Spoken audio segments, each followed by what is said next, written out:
स्वागत है आपका पाई क्लासेस में। आज का हमारा very important topic number system, और ये ऐसा टॉपिक है जो 4th क्लास से स्टार्ट होगा, लगभग 11-12 तक चलता है। 10 तक तो चलता ही है, 11-12 में और नया इसमें आ जाता है थोड़ा सा। तो ये सभी बच्चों के लिए इम्पोर्टेंट है, और इसमें बहुत सारे बच्चे मैंने देखे हैं उनको पता ही नहीं होता कौन सा नंबर कैसा। खासतौर पर जब इन नंबर्स के आगे हम जाते हैं, रेशनल रिलेशन आ जाता है, तब तो बहुत ही ज़्यादा गलती करना शुरू कर देते हैं बच्चे। तो आज का टॉपिक हमारा नंबर सिस्टम है। उम्मीद करता हूँ कि जब ये वीडियो ख़त्म होगा तो तुम्हें बिल्कुल अच्छे से सारे टॉपिक्स तुम्हारे क्लियर हो जाएंगे, इसलिए वीडियो को अंत तक जरूर देखें। सबसे पहले हमारा आता है नेचुरल नंबर्स। नेचुरल नंबर कौन से होते हैं? सबसे स्टार्टिंग में यही नंबर होते थे, इनको हम काउंटिंग नंबर बोलते थे। कौन से? 1, 2, 3, 4 एंड सो ऑन। स्टार्टिंग में हमारे पास ये सिंबल्स नहीं थे कि 1 को ऐसे लिखें। स्टार्टिंग में क्या था, 1 पेन ले लिया 1 हो गया, ये 2 ले लिए 2 हो गए। इस तरह से हम काउंट करते थे कि 1 पेन, फिर इसमें 2 ले लिया तो 2 पेन, 3 ले लिया तो 3 पेन। तो इस तरह से हमारे पास सिर्फ काउंटिंग थी, सिंबल्स नहीं थे। सिंबल्स हमारे पास बाद में आए हैं। रिसर्च होती रही, मैथमेटिशियन करते रहे, बहुत सालों में जाके रिसर्च कंप्लीट हुई, तब ये नंबर्स हमारे पास आए हैं। तो 1, 2, 3, 4 एंड सो ऑन, जहाँ तक भी हमारी काउंटिंग होती है, दीज आर नेचुरल नंबर। ये हमारी नंबर लाइन होती है। नंबर लाइन पे मैंने नेचुरल नंबर ये शो करे हुए हैं, 1, 2, 3, 4, 5, 6 एंड सो ऑन, जहाँ तक भी हमारा आता है। इसके बाद आता है होल नंबर। अब होल नंबर की जरूरत क्यों पड़ी? एक मैंने अपनी एजम्पशन बनाई हुई है समझाने के लिए, जरूर नहीं है कि ऐसा हुआ होगा। एक मैं आपको बताता हूँ कि हो सकता है ऐसा इसलिए हुआ हो कि जब हमारे पास सिर्फ नेचुरल नंबर्स थे तो हम इस तरह के सॉल्व्स आराम से कर लेते थे कि 2 + 3 क्या आएगा भाई? 5 आएगा, क्योंकि 5 हमें पता था। या 4 + 6 जो भी आएगा 10 आएगा, या 5 + 9 14 आएगा। बड़े इजीली हो जाते थे ये हमसे। फिर हम इस टाइप के भी कर लेते थे, 5 - 2 क्या आएगा? 3 आएगा, या 11 - 6 क्या आएगा? 5 आएगा। लेकिन प्रॉब्लम कहाँ हो सकता है उस टाइम पे? कहाँ प्रॉब्लम हुई हो? जब इस तरह का सम आया हो, 3 - 3। अब आज तो तुम बता दोगे 0, लेकिन उस टाइम पर सोचो ना, उनको तो इन काउंटिंग के अलावा कुछ पता ही नहीं था। क्या हमें 0 था? नहीं था। तो उनको पता ही नहीं था कि 0 भी कोई चीज़ होती है, कि अगर हम 3 में से 3 माइनस करें तो कुछ ऐसी वैल्यू भी आ सकती है। 3 में से 3 माइनस हो गया, यानी कुछ बचा ही नहीं हमारे पास। अगर हम कोई ऑब्जेक्ट लेके ले कि 3 है, 3 को ही हटा लो, हाथ में क्या रह गया? खाली। तो उसको ना एक सिंबल दे दिया 0, और 0 को इन नेचुरल नंबर के साथ ऐड कर दिया होगा, ऐसा सोचना है, समझाने के लिए सिर्फ ये, और कुछ नहीं है। तो 0, 1, 2, 3, 4 एंड सो। नेचुरल नंबर में एक नंबर और ले लिया उन्होंने 0। ये 0 इधर आ गया क्योंकि इससे भी छोटा था। सारी राइट हैंड वाली वैल्यूज बड़ी होती हैं, लेफ्ट हैंड वाली वैल्यूज हमारी छोटी होती हैं। तो 0 भी आ गया, और इनको एक नया नाम दे दिया होल नंबर। देखो, सारे नेचुरल नंबर होल नंबर के अंदर एग्जिस्ट करते हैं, होल नंबर में कुछ ना कुछ एक्स्ट्रा ही है। अब इसके बाद चलो वो प्रॉब्लम भी सोल्व हो गई। अब प्रॉब्लम आई होगी, मान लो 5 में से भैया 8 माइनस करना। अब कैसे करें? अब तक तो हम बड़े नंबर में से छोटा नंबर माइनस कर रहे थे, हो रहा था। सेम नंबर में से सेम नंबर माइनस करा, चलो वो भी होने लगा क्योंकि होल नंबर आ गए। प्रॉब्लम आई होगी, हो सकता है उस टाइम पे, कि 5 - 8 कि भाई छोटे में से बड़ा कैसे माइनस करें। अब तो तुम बड़ी जल्दी बता देते हो जी -3 आएगा, लेकिन उस टाइम पे माइनस की हमारे पास कोई नंबर थे ही नहीं। हमारे पास सिर्फ 0, 1, 2, 3, 4 एंड सो ऑन, ये सब वैल्यूज थी। तो इसको सोल्व करने के लिए और रिसर्च हुई। मैथमेटिशियन थे, बहुत महान मैथमेटिशियन हुए थे, साइंटिस्ट हुए थे हमारे पास। तो उन्होंने क्या करा, चलो भाई -1, -2, -3 रिवर्स डायरेक्शन में, क्योंकि ये वैल्यू छोटी होती है, एंड सो ऑन, जहाँ तक भी ये जा सकते हैं। जितना इधर है उतना ही इस साइड है। तो इसी तरह से 0, 1, 2, 3, 4 and so on, -1, -2, -3 and so on. और इनको नया नाम दे दिया इंटीजर्स। क्या नाम दिया इनको? इंटीजर्स। तो हमारे देखो नेचुरल नंबर सारे के सारे किस में रहे? होल नंबर में। अब होल नंबर में भी होल नंबर सारे हैं, और उसके साथ एक्स्ट्रा भी हमारे पास यहाँ पर, उनको नाम दे दिया इंटीजर्स। यानी सारे नेचुरल नंबर होल नंबर में एग्जिस्ट करते हैं, सारे होल नंबर इंटीजर्स में एग्जिस्ट करते हैं। नेक्स्ट आता है हमारा रेशनल नंबर। तो रेशनल नंबर की क्या डेफिनेशन है? एनी नंबर जिसको भी हम p अपॉन q की फॉर्म में लिख सकें, where p and q are integers, यानी इनमें से वो नंबर कुछ भी हो सकता है जो हमारे इंटीजर्स थे, p और q की वैल्यू कुछ भी हो सकती है, बट जीरो नहीं हो सकती। ठीक है, नीचे जीरो नहीं हो सकता। क्यों नहीं हो सकता? क्योंकि जीरो से डिवाइड पॉसिबल नहीं है, वो नॉट डिफाइंड होती है। और नॉट डिफाइंड क्यों होती है ये मैंने अपने दूसरे वीडियो में बताया हुआ है, आप जाके देख सकते हैं। तो अब देखो, वही जो मैं आपको स्टोरी बता रहा था कि इसमें से इसको माइनस कर सकते हैं, फिर सेम नंबर में से सेम नंबर को माइनस करते हैं, होल नंबर हुआ, फिर बड़े में से छोटे में से बड़े को माइनस करना आया, फिर इंटीजर्स की डेवलपमेंट। अब आगे क्या हुआ होगा? अब जब हम पहले डिवाइड करते होंगे कि 4 को 2 से डिवाइड करो भाई, 2 आ गया। 16 को 4 से डिवाइड करो भाई, 4 आ गया। लेकिन फिर उनके सामने समस्या आई होगी कि 4 को डिवाइड करो 3 से, ये कैसे होगा? पॉइंट के नंबर तो हमारे पास थे नहीं, हमारे पास तो सिंपल सिंपल ये वैल्यूज थी कि अब ये वैल्यूज हम कहां से लेके आए, तब ये दिक्कत आई होगी।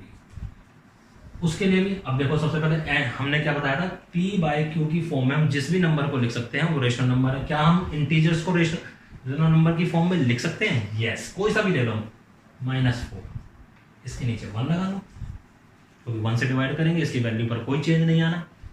तो -4/1 ये -4 ही रहेगा, और ये p अपॉन q की फॉर्म में लिखा हुआ है। इसी टाइप से हम 6 को भी लिख सकते हैं। तो हम एवरी इंटीजर, हम हर इंटीजर को p बाय q की फॉर्म में लिख सकते हैं। इसका मतलब सभी इंटीजर्स रेशनल नंबर हैं, और सभी इंटीजर्स रेशनल नंबर हैं तो सभी होल नंबर भी रेशनल नंबर हैं। क्यों? होल नंबर उसके अंदर आते हैं इंटीजर्स के, और सभी होल नंबर हैं तो सभी नेचुरल नंबर भी हमारे रेशनल नंबर हैं। मीनिंग हो गया, अब तक हमने जितने भी नंबर पढ़े हैं वो सब के सब क्या है? Rational number. जीरो भी रेशनल नंबर है। क्यों? क्योंकि जीरो को हम 0/1 लिख सकते हैं। जीरो से डिवाइड पॉसिबल नहीं है, बट जीरो को तो हम 1 से डिवाइड कर सकते हैं, वो पॉसिबल है। तो इसलिए जीरो भी हमारा क्या है? Rational number. एक तो हमारे सारे इंटीजर रेशनल नंबर हैं, इसके अलावा और कौन से? देखो, आप डिवाइड करो 25 को 4 से डिवाइड करो, ठीक, क्या आएगा? 4 6 जा 24, 1 बचा, आगे से 0 उतारना पड़ेगा। मैं पूरा डिवाइड करके नहीं दिखा रहा हूं क्योंकि डिवाइड में आता होगा। 2 4 2 जा 8 5, ये हुआ, यानी डिवीजन कंप्लीट। तो ऐसे पॉइंट वाले नंबर जिसमें डिवीजन कंप्लीट हो जाए, चाहे वो डेसिमल के 1 पॉइंट पर हो, 2 पर हो, 3 पर हो, 4 पर हो, 5 6 7 8, यानी डिवीजन कंप्लीट होनी चाहिए। एंड में जाके आंसर रिमाइंडर जो है 0 आ जाना चाहिए। ऐसे नंबर, वो नंबर भी सारे रेशनल नंबर होते हैं। ध्यान रखना, हम अगर किसी भी p बाई क्यू के फॉर्म के नंबर को अगर डिवाइड करें तो डिवाइड करने पर डिवीजन कंप्लीट हो जाए, चाहे वो डेसिमल के कितने भी पॉइंट तक जाए, वो नंबर भी हमारे रेशनल नंबर होते हैं। इनको हम बोलते हैं टर्मिनेटिंग डेसिमल। ठीक है, टर्मिनेटिंग डेसिमल, ये टर्मिनेट हो जाते हैं एंड में कहीं ना कहीं जाकर। इसके अलावा ऐसे नंबर भी होते हैं हमारे पास, जैसे 10/3। इसको तुम डिवाइड करोगे भाई तो 3.3333 एंड आता ही रहेगा, ये कभी कंप्लीट नहीं होगी डिवीजन। लेकिन हाँ, इसमें डिवीजन कंप्लीट नहीं होगी और एक डिजिट बार बार हमारा रिपीट होता जा रहा है। इसको हम इस टाइप से भी रख सकते हैं, 3 बार, जिसके ऊपर बार लग गया वो नंबर हमारा, वो डिजिट हमारा रिपीट हो रहा है। अब जरूरी नहीं है कि एक ही डिजिट रिपीट हो, ऐसा भी हो सकता है हमारा नंबर 4.121212 एंड सो ऑन। ऐसा भी हो सकता है कि 4.125612561256। कहने का मतलब यह है कि सिंगल डिजिट पे रिपीट हो सकता है, 2 डिजिट पे रिपीट हो सकते हैं, 4 भी डिजिट रिपीट हो सकते हैं, 4 5 6 कितने भी डिजिट हमारे रिपीट हो सकते हैं, लेकिन डिवीजन कभी एंड नहीं होगा। इसको बोलते हैं non terminating but repeating decimal. ये टर्मिनेट तो कभी नहीं होगा, लेकिन इसमें डिजिट, डेसिमल के बाद के डिजिट जो है वो रिपीट होंगे। अब वो 1 डिजिट है, 2 है, 3 है, 4 है या उससे जाता है, तो ऐसे नंबर भी क्या होते हैं हमारे रेशनल नंबर। ठीक है, क्लियर हुआ? क्या था रेशनल नंबर? सारे इंटीजर्स हम रेशनल पी वाई क्यू की फॉर्म में लिख सकते हैं, तो इसलिए वो क्या है हमारे रेशनल नंबर है। फिर मैंने आपको एक डिवाइड करके दिखाया, जो डिवीजन हमारी कंप्लीट हो जाती है, टर्मिनेट हो जाती है, चाहे डेसिमल के कितने भी पॉइंट के बाद जाओ, वो भी हमारा रेशनल नंबर है। फिर ये आया कि डिवीजन हमारी कंप्लीट नहीं होती, बच कुछ जो हमारे डिजिट हैं वो हमारे रिपीट होते हैं, वो सिंगल डिजिट भी हो सकता है, 2 भी हो सकता है, 3, ये इस टाइप से होते हैं, ये भी हमारे क्या है रेशनल नंबर्स। अब रेशनल नंबर में जो ये जैसे हमने अभी इससे पहले हमने करा था कि 25 को हमने 4 से डिवाइड करा, 6.25 आया। 10 को हमने 3 से डिवाइड करा, ये हमारा आया। ठीक है, अगर हमें सिर्फ यही नंबर दे रखा है तो हम इनको वापस इस फॉर्म में ला सकते हैं, यानी इन नंबर को हम वापस P अपॉन Q की फॉर्म में लिख सकते हैं। इस नंबर को भी हम वापस P अपॉन Q की फॉर्म में लिख सकते हैं। उसके लिए मैं एक अलग वीडियो बनाऊंगा कभी, क्यों लिख सकते हैं, कैसे लिख सकते हैं, वो एक अलग मेथड है। लेकिन इसका यही समझो कि जिस नंबर को भी हम P अपॉन Q की फॉर्म में लिख सकते हैं, चाहे वो ऐसा नंबर हो, चाहे वो ऐसा नंबर हो, चाहे वो ऐसा नंबर हो, वह हमारे सबके सब रेशनल नंबर होते हैं। अब नेक्स्ट है हमारा इरेशनल नंबर। इरेशनल नंबर की डेफिनेशन क्या आती है कि वे नंबर जो रेशनल नहीं है, दे आर इरेशनल नंबर, यानी जिनको हम P बाई Q की फॉर्म में ना लिख सकें, वो हमारे इरेशनल नंबर होते हैं। रेशनल नंबर अभी हम इससे पहले समझ चुके हैं सब कुछ, ये उसका बिल्कुल अलग हो गया कि जो भी नंबर P बाई Q की फॉर्म में ना लिखा जा सके वो हमारे इरेशनल नंबर होते हैं। कैसे? देखो, हमने ये √2, √3, √2 की वैल्यू अगर हम रूट स्क्वायर निकालेंगे तो इस टाइप से आती है, कभी इसका एंड नहीं होगा।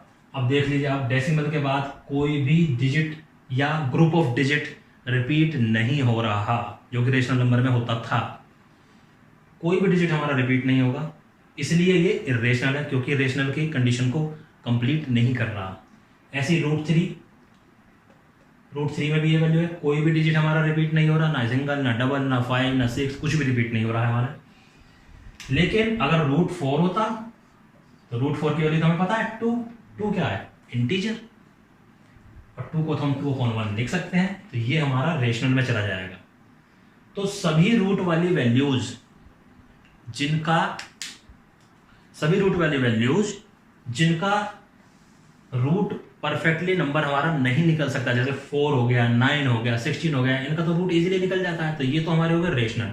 लेकिन जिनका नहीं निकल सकता उनका तुम रूट की वैल्यू निकालोगे ना, करते चले जाओगे, कभी कंप्लीट उसका रूट नहीं निकलेगा, वो परफेक्ट स्क्वायर कभी नहीं होते हैं, तो निकलेगा नहीं। तो ऐसे सभी नंबर √5, √7, √11, √8, ये सब क्या होते हैं हमारे इरेशनल नंबर। अब इसके अलावा पाई की ये भी एग्जैक्ट वैल्यू नहीं है। पॉइंट के बाद 5 ट्रिलियन टाइम डेसिमल तक पहुंच चुके हैं साइंटिस्ट हमारे, 3000 सालों से लगे हुए हैं लगभग, और पॉइंट के बाद 5 ट्रिलियन टाइम डेसिमल पॉइंट निकाल चुके हैं, लेकिन आज तक पाई की एग्जैक्ट वैल्यू नहीं निकल पाई है। और पाई की वैल्यू में भी कोई भी डिजिट देखो रिपीट नहीं होते हैं, ना 2, ना 3, ना 4, ना 5, ना 6, कोई डिजिट हमारे इसमें जो पाई की वैल्यू साइंटिस्ट देते हैं। 22/7 भी है इसकी वैल्यू, 22/7 भी अप्रोक्सीमेट वैल्यू है, वो क्वेश्चंस को सोल्व करने के लिए दी गई है, वो एग्जैक्ट वैल्यू नहीं है। ये फिर भी नियरली थोड़ी सी उससे ज़्यादा नियरली वैल्यू है पाई की। 22/7 तो सिर्फ प्रॉब्लम को सोल्व करने के लिए दी गई है। ऐसे ही ई की वैल्यू होती है, जो बड़ी क्लासेस में बच्चे उन्हें पता है ई क्या होता है, जो अभी छोटी क्लासेस वाले हैं जब बड़ी क्लासेस में आएंगे उनको पता चल जाएगा। तो ये भी पॉइंट के बाद देखो इसका भी कोई टर्मिनेशन नहीं है कहीं भी, ना ही इनके पॉइंट के बाद कोई डिजिट हमारे रिपीट हो रहे हैं, तो ये सब भी क्या है इरेशनल नंबर। इसके बाद हम कोई भी नंबर बना लें, पॉइंट के बाद कुछ भी लिख दो उल्टा सीधा, बस हम रिपीट ना करें। 1 0 1, अब 00 कर दो, फिर 1 1 कर दो, फिर 000 कर दो, कुछ भी नंबर अपनी मर्जी से बना लो, जिसके बाद डेसिमल के बाद एक तो वो नॉन टर्मिनेटिंग होना चाहिए, यानी उसका टर्मिनेशन कहीं भी हो ही ना, दूसरी बात उसमें कोई भी डिजिट हमारे रिपीट ना हो, वो सारे नंबर भी इरेशनल नंबर होते हैं, क्योंकि ये रेशनल नंबर की डेफिनेशन को सेटिस्फाई नहीं करते, हम इनको P/Q की फॉर्म में नहीं लिख सकते। देखो अगर हम 22 पाई की वैल्यू 22/7 लें तो 22/7 तुम डिवाइड करके देख लेना, यहां तक ये नंबर, ये 6 डिजिट रिपीट होना शुरू हो गए। ठीक है, तो 22/7 अगर लिखा है तो ये क्या बन गया, रेशनल, क्योंकि रेशनल में क्या, non terminating but repetition of digits allowed है वहां पर। जैसे रिपीटेशन ऑफ डिजिट शुरू हो गया ये रेशनल है, इनमें कहीं भी रिपीटेशन नहीं है, ना 1 डिजिट का, ना 2 डिजिट का, ना उससे ज्यादा डिजिट का।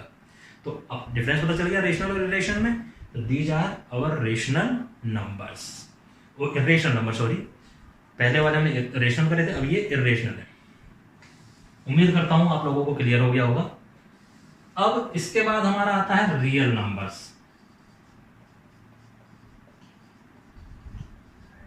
रियल नंबर हमारे कोई नए नहीं है, रेशनल और इरेशनल दोनों को कंबाइन करके, दोनों नंबर को ले लिया, इकट्ठा कर दिया और उनको हमने बोल दिया रियल नंबर्स। रियल नंबर्स में हमने कुछ नहीं नया पढ़ना, रेशनल हमारे बिल्कुल अलग थे, इरेशनल हमारे बिल्कुल अलग थे, दोनों को हमने इकट्ठा ले लिया तो क्या बन गए हमारे इरेशनल और रियल नंबर्स। अब देखो क्या क्या पढ़ा हमने। सबसे पहले नेचुरल नंबर। नेचुरल नंबर किस में एग्जिस्ट करते थे, होल नंबर में। होल नंबर किस में एग्जिस्ट करते थे, इंटीजर्स में। इंटीजर्स किस में एग्जिस्ट करते थे, रेशनल नंबर्स में। रेशनल नंबर इरेशनल नंबर हमने उससे अलग पढ़ लिया। अब इन दोनों को कंबाइन कर दिया, ये बन गए हमारे रियल नंबर्स। तो उम्मीद करता हूं आज तुम्हारे को ये नंबर सिस्टम बिल्कुल क्लियर हो गया होगा, कोई इसमें डाउट नहीं बचा होगा। अगर फिर भी डाउट है तो आप कमेंट बॉक्स में जाके कमेंट करके पूछ सकते हैं। अगर आपको हमारा वीडियो अच्छा लगा है तो इसे लाइक करो, शेयर करो अपने फ्रेंड्स और रिलेटिव्स के साथ, और हमारे चैनल को सब्सक्राइब करो ताकि इसी तरह की नई नई जानकारी लेकर मैं आपके आगे दोबारा से आता रहूं।